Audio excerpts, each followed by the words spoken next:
right, well, welcome back to another Timeout Tuesday podcast. My name is Josh Pardee, a senior pastor here at Hopevale, and we have Sam Burke, campus pastor of Saginaw. How are you doing today, I'm Sam? doing all right, Josh. How are you? Doing great. It's been fun to be here. Yes. The weather is getting nicer.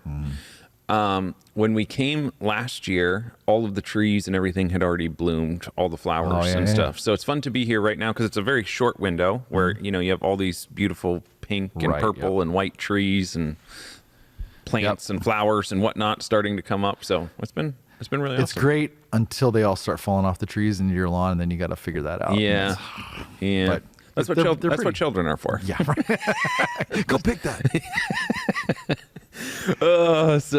All right. So let's we are continuing on in our series, the I am statements of Jesus, right? And this past week, I talked about how Jesus is the light of the world, Right. and kind of played with the idea of the eclipse and looking at. That was a cultural event that we were all participating in. But before we get into talking more about the sermon, tell me, have you ever been in a moment where you've just been in like complete darkness? Yes. And what was it like? What happened? All that sort of good stuff. So we used to take our incoming seniors on a trip called Senior Sneak when I first got here, and we would go to Tennessee. Okay. And there was this cave we would go to. I forget what it was called. But they would walk you all the way into this big room in this cave and shut off all the lights, and you literally couldn't see like in front of your face. It was eerie. It was dark, and there was like maybe 10 feet and then a drop off. Okay. And the guy goes, "Do not move." We're like, "Sure, no problem." It was like the darkest dark I've ever seen in my entire life, or not seen in my entire life. It was like, this is creepy. And the guy said, if you stayed in the dark that long, you would go blind. Because your eyes would not be able, the light, the would way be like searching for so much light, essentially. And so I wanted to like fact check that. I'm like, is that true or not? And sure enough, if you stay in the dark for too long, you lose your eyesight, because like that kind of dark. Right. Like even a little bit of light creates the ability to see. So. Man, that's there's some great spiritual analogies there. Yeah. Again, you should have told me this before Sunday. I could have used no that. one asked. That's so funny that you bring up a cave, because that was going to be my example too of like the darkest moment. We went spelunking one time at this cave like in Wyoming with some friends or whatever, and same thing, we got way back in there and we were all just using, it wasn't like a lit up cave, we were doing it as a solo venture, so we had like a headlamp, just headlamps, and then we all turned it off, and it's like, oh my goodness, like it is really dark. And when you're whatever we were, I don't know, 3/4 of a mile back in there, you're just like, I mean, if my light doesn't turn back on, like this is it. Yeah. And how did so the guy told us when we went to the caves, he goes, this cave was found by a couple of boys who went like just searching. Okay. And they like crawled into the cave and then kept going in. And I was like, with a flashlight, that's it? Like, what if that flashlight goes out? How did they discover? There's so many drop-offs, so much whatever. Like, maybe they brought tied a rope to the outside or something, hopefully. Or that was the story they told us of how these caves got discovered. I'm like, man. That is crazy. Awesome. Well, it was, we've maybe all been in those moments where we've been in darkness. And we talked about this week then how Jesus says in one of his I am statements, I am the light of the world. Yep. So I'm going to hand kind of the reins over to you as far as directing our conversation and things that stood out to you. Perfect. And we'll do a little walkthrough. Yeah. So you led us through the fact that to understand this passage, you have to go backwards, right? You have to go back in the Old Testament. You got to go talk about the Exodus and all of that, and how he led them through the pillar of fire and all these festivals. So I immediately started thinking, as you were talking about that, I had this question like, okay, so why were these like Jewish festivals so important? Why did they continue them? I know God told them to do them, but what to them, why would they have been such an important deal? And why did Jesus use these as the moment to go, hey, I'm going to make a statement? Like, yeah. That's a great question. I mean, I think there's a few things that come to my mind.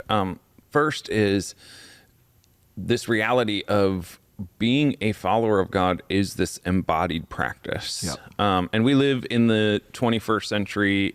We live in a time after the Enlightenment, and we really, that really matters. You and I have mentioned that a couple times during sermons over this past year. And the reason we do that is because it really matters in just understanding that we view the world very differently now than our ancient brothers and sisters historically have. And so there's this understanding that you live into the larger story, you participate, you practice in these things. And so I think that the feasts and the festivals, all of this stuff is a way of them telling their story. You also have to keep in mind that they're an oral culture. They're not writing things down like you and I are. They don't have, we're not texting and writing Word docs and whatnot. Exactly. This is how they pass on their heritage, their history, their beliefs, all of this sort of stuff is through teaching orally, but also through this embodied practice where they will come and remind themselves of the story. And so then, they have several different festivals and feasts and practices that they do.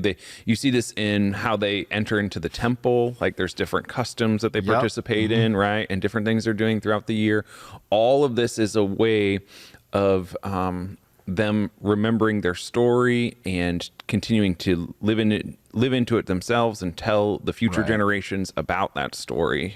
So those are some of the reasons that come to my mind. You got any other ones? I thought as you were talking, I'm like, everything that they did told some kind of a story, from what the priests wore to the phylacteries that they would have, and they put little like inscriptions on, to the different jewels they would wear, to how the tabernacle was created, all this stuff. It all tells the story of who God is, right? So the festivals, and we don't do a lot of this stuff. I mean, we celebrate certain days and whatever, but not like they did. They had festivals that celebrated certain things for certain events, and like think about like Jubilee and all that kind of stuff.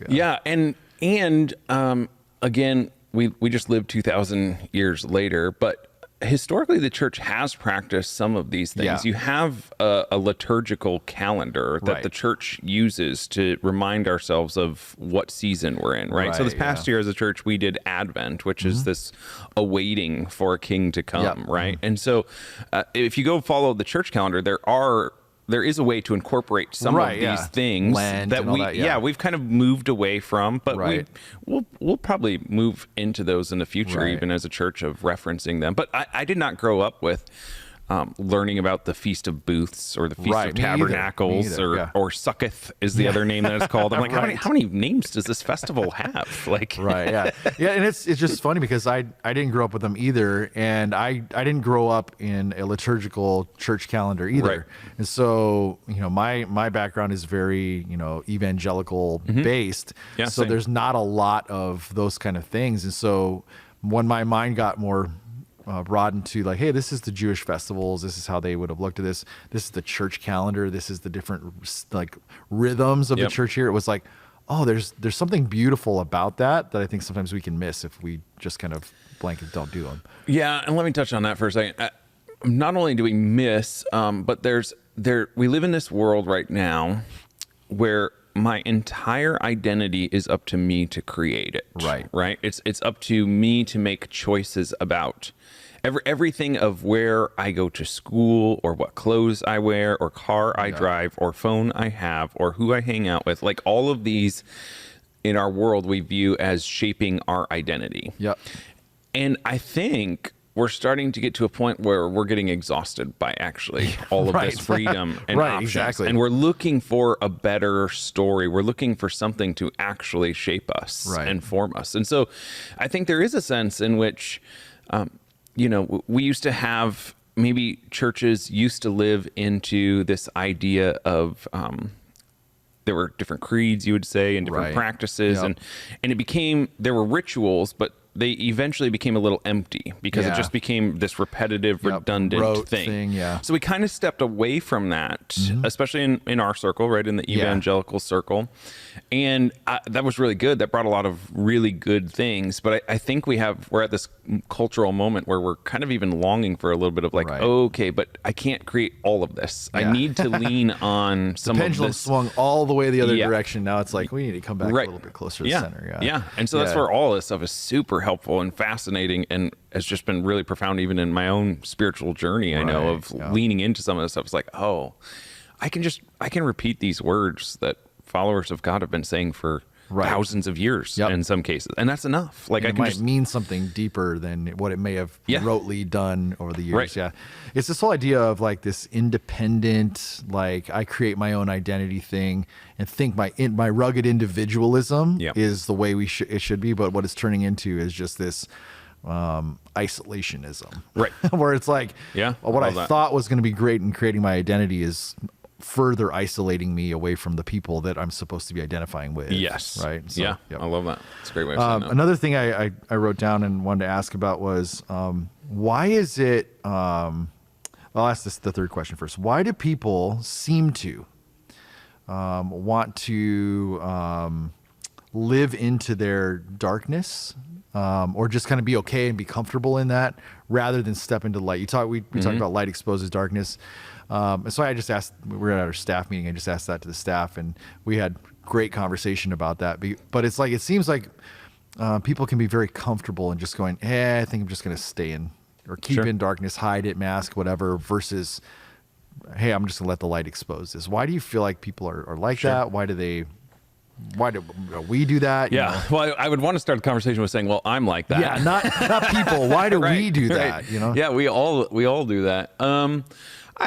I mean, I would imagine there's lots of different reasons for individual. You know, we all come at this from a different vantage point. I do think darkness is appealing because it is the shortcut in life. It gives us the promise that it's going to lead us to life and life to the full. Right. You know, and if that, let's pick on greed, right? Like, let's say, well, if I have all of these things, then I will have a meaningful life. Like, maybe that's even operating below, like, that's our operating system, is we're actually looking for meaning and belonging. And we think we can, if we just have the money or wealth or whatever it is, that will give it to us. I think there's another level in which living in darkness, and I touched on it a little bit in the sermon, of we don't like it corporately. We don't like some of the ramifications that we experience, but I do think we're not sure we want to quit it. We're not sure we want to give it up. Because at certain moments, I like being coercive because it's just more efficient. At some moments, I like being selfish because I just want what I want, and I don't want to have to die to myself in that moment, right? Like, so there can be all sorts of different little things, depending on our life circumstances and our DNA and our family background and all of that sort of stuff, as to why we would live into the darkness. But I think, you know, kind of just a core principle of it is that there's a piece of us that believes that it will give us what we want, or we're just comfortable being there, right? Maybe a comparable analogy would be our health journeys, right? Like, ideally, do I want to be in incredible shape and able to lift all sorts of weights and run really fast and jump really high? Yes.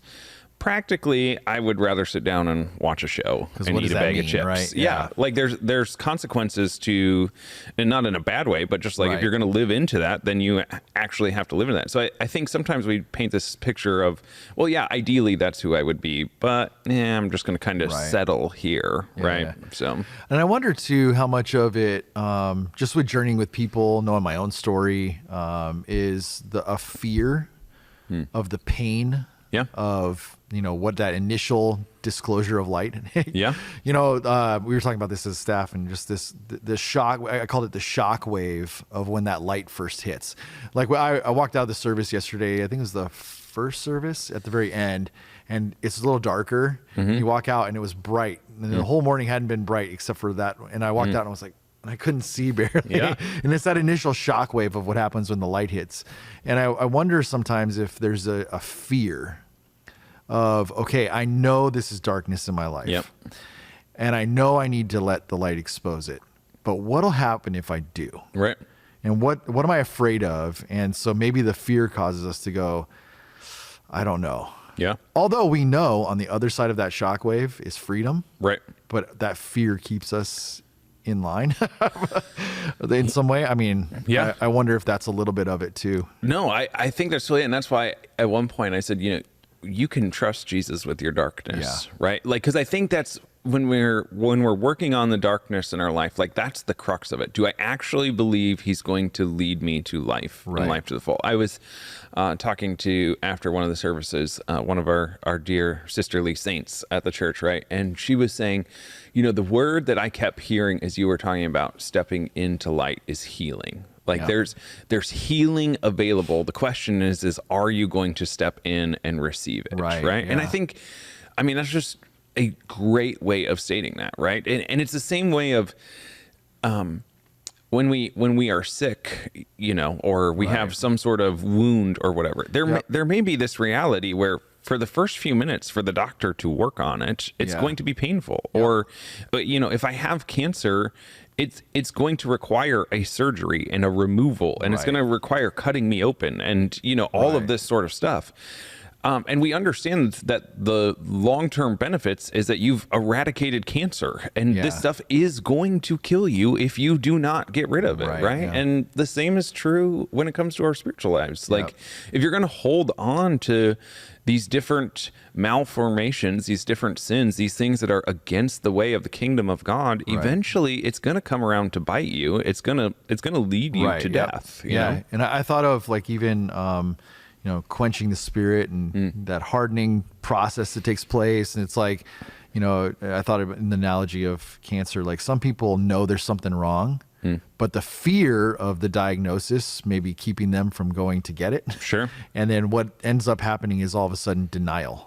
Denial of the obvious. And so, that can't be it. Maybe it's not it. Maybe that's not really that big of a deal, whatever. And while it grows under the surface kind of a deal. And so it's that same kind of a thing. It's like, that thing in my life, it's not that big of a deal, or I'm afraid that if it gets exposed, what'll happen.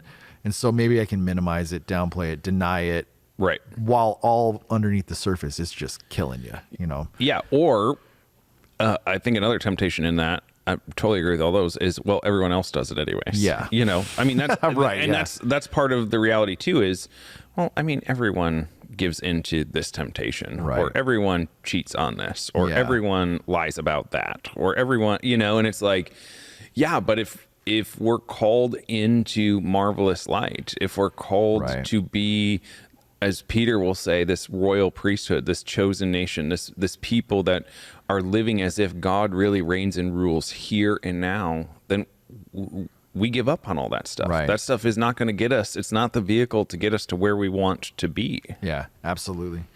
And so that leads right into the next question. Why is it important that Jesus, as the light of the world, comes in and exposes that darkness?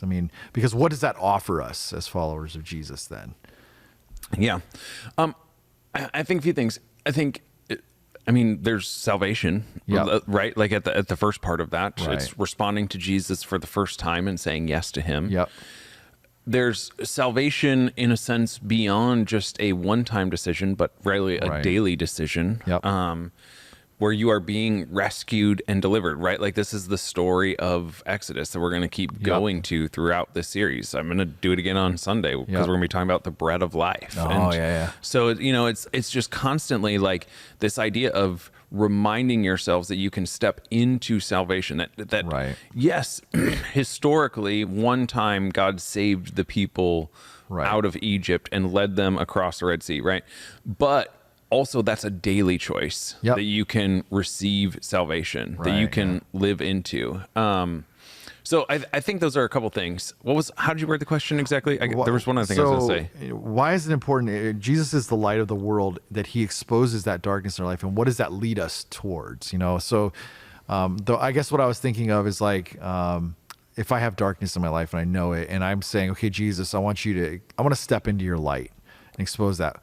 What's the benefit of me doing that? Like, what what might I gain on the other side of that initial, like the shockwave, but what might I gain on the other side of that?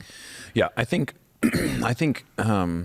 one, you're going to be all that you are created to be. Yeah. So let's go back to health as an analogy. Well, oftentimes, and this works perfectly because I made jokes about it on Sunday in my sermon, right? That would seem to be a common experience amongst some people that they get caught. People were by really their spouse. resonating. So, over the past several months, I've been trying to eat healthier, work out regularly, all of those sorts of things. And when I do, I actually feel better, right? Like limiting the unhealthy carbs or limiting the sugars. Not just a placebo effect, but actually. Yeah, legitimately, I have been sleeping better. My mind is clearer, right? Like there are tangible things that I can experience. There's stress that seems to just not be able to stick with me as much when I'm eating well. When I'm not eating well, it becomes this vicious cycle of, I'm eating because I'm stressed, and then my unhealthy eating is leading to more stress.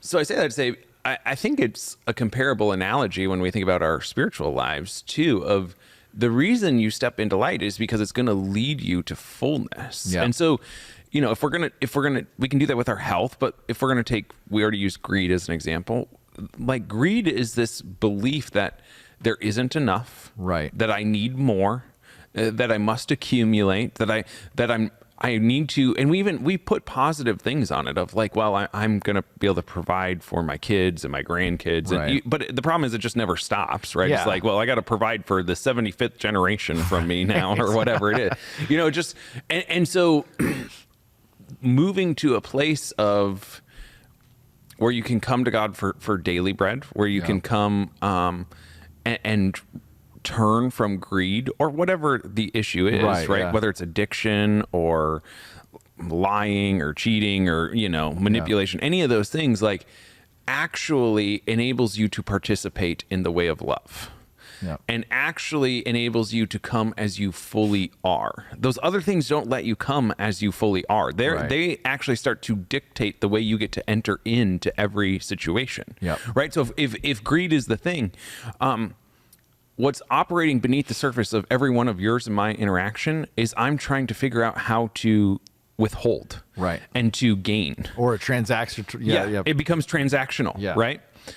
Even if I'm doing good things, there's still operating beneath the surface is this is what is driving my actions. Where if I'm able to step into the light, out of the darkness, now I'm able to enter into relationship with you in a way that like I am just for you, right? And I'm stepping into the way of love and light, and I don't need to gain anything from you because I already have everything. And all of a sudden you become generous. Yeah. And then you're living into kingdom abundance rather than scarcity, right? And so, I mean, that's just, we could go on and on with every example, but that would be some of the things I'd want to put on people's mind is to be thinking of, so what is the ultimate end game here of what I am doing in relationships, or what would it look like to step into light, and how would that change your reality? Because I think it will be a lot like a health journey. It'll be like, oh, there's actually all of these byproducts of living into the way of Jesus. Now, those byproducts, and the thing to keep in mind is not always going to look like wins according to the world. It's going to look like wins according to the kingdom. And so we're just playing by two different value sets here. And we need to, the hard part is the values of the kingdom, the economics of the kingdom are things that we have to constantly put in front of ourselves and in front of each other to be reminded of. Because we have billboards and radio ads and podcasts and advertisements everywhere. All trying to get our attention. About worldly values and how to live according to these values. And so this is why being a part of the church really matters. This is why preaching the gospel really matters, right? Because we're constantly reminding ourselves. This is why they had practices that we already touched on, where they would come for 1 week out of the year and just live in a tent to remind themselves of this fact, right? And so those are some of the things that we can miss out on if we're not. It's easy for us to just move past those things and just, okay, I prayed, I read my Bible, Right. I did those things. And those are good things, and they are helpful. Right. But there's this deeper level I think we're getting at here of stepping into the light is going to lead you to wholeness. But just keep in mind that those are two very different value sets, right, between the age of this world and the age of the kingdom. And all of these things don't operate like Jesus isn't saying all of these things in like their own little vacuum either, right? So I'm the door, I'm the good shepherd, I'm the light of the world. All of these things are interconnected with one another. So you can trust Jesus with your darkness because he's your good shepherd. You said that yesterday. He's your good shepherd. Right. He's going to lead you well. Right. But the question you have to ask is, do I actually trust you? Right. Yeah. Because if I'm not going to trust him to be that light, then I'm saying, I don't trust you to be the good shepherd. I don't think you have my best interest in mind. I'm going to hold on to those things. And so when we do hold on to darkness, what we are maybe not saying out loud, but unintentionally saying is, I don't really trust Jesus. Yeah. And so, and then that means I don't trust you as the shepherd. Right. And then you take in all of these I am statements. I don't trust you as who you say you are. Right. Yeah, exactly. And that boils down to why we're doing all this in the first place. Right. So, okay. So what got left on the cutting room floor? Stuff you would have loved to be able to, hey, but I got 30 minutes or so. Yeah. I mean, there's a fascinating, the one thing I think I would point to immediately is there's right before all this in John 7, Jesus is also talking about how he's the living water. Yeah. And there's festivals and offerings and stuff that they're doing there. But I just felt like to explain, I was already spending quite a bit of time explaining the context of this festival that we never talk about or hear about. Right.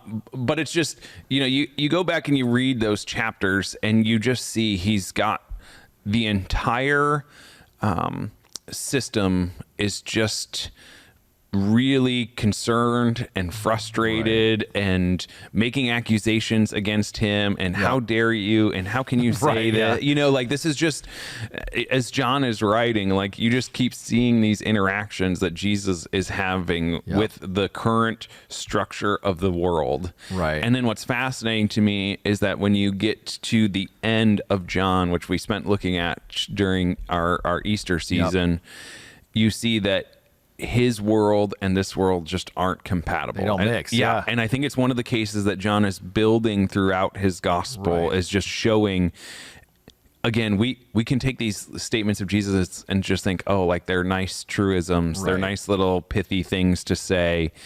But I think John is building a much bigger narrative here that he's inviting us into. No. Look at when Jesus says these things, he is ticking off the entire establishment, and this is the start of it. And then you get to the end of John, and you see the consequences of that, and it leads him to the cross. Yeah, is John? I could be wrong. Isn't John the one that has Jesus saying to Pilate, "My kingdom is not of this world"? Yes, I believe so. Yeah, and it's like the only time he says that to Pilate in all the Gospels. I think John has this. He has this like, look at the kingdom of God through this lens. Because at the very end, he's like, I want you to know Jesus is the Son of God. Right. And all of these things point to it. They keep pointing to it. And this kingdom is so different than anything else this world has to offer you. Yeah. So, I think that's such a cool thing. I kept thinking as you were doing the whole festival thing, like, the average person who opens up their Bible may not see all those connections, right? Right. And so it's good for us to be able to explain and help give context, historical context to that kind of stuff. Yep. And so a good footnoted Bible or a good, study Bible would really help bring that out. So people are asking that question. Yeah. Well, and that's why, you and I have had this conversation. I think maybe it was during the Jonah series a little bit. But it's a good reminder but this is what it means to be the church and to learn together. Yeah, and we require lots of different voices. Yep. And the Bible, I don't think is ever expected. I think we said something like, you can sit down and read the Bible by yourself and you're going to get 80% of it, 85, whatever percent. Like you're going to get the main things. But we need expert voices. We need historians. We need theologians. We need scholars. We need pastors. We need, we need the whole spectrum of people to be able to bring this to help us understand that world and that context. Because it's just a very different world. So, absolutely. And it does take some work, right? It takes some effort. But that's the beauty of coming together is like, whoever is on our teaching team can also provide some of that for us. So, okay, now I know what this festival is and once how it you works. see it, you're like, look at that. Yeah, exactly. So exactly. anyway. Awesome. Well, very good. Well, thanks for being here. And I want to say thanks so much for all of you joining us for another Timeout Tuesday. Have a great week, and we will see you on Sunday.